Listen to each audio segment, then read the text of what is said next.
Cochinita Pibil. Let's go. We're gonna need 4 black peppercorns, 2 cloves, a half teaspoon of cumin, and a teaspoon of achiote seeds.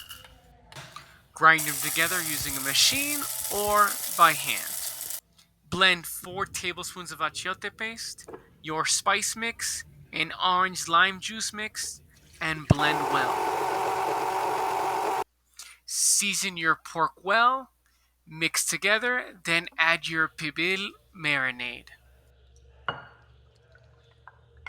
Wrap and marinate overnight.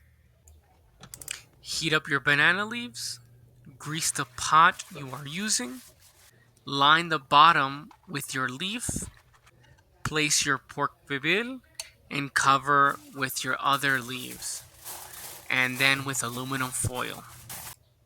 Cover your pot and place into the oven. Pull it out and let it rest for 10 to 15 minutes, and then you can shred. Now put it in your tortilla, add the salsa of your choice, and remember, buen provecho.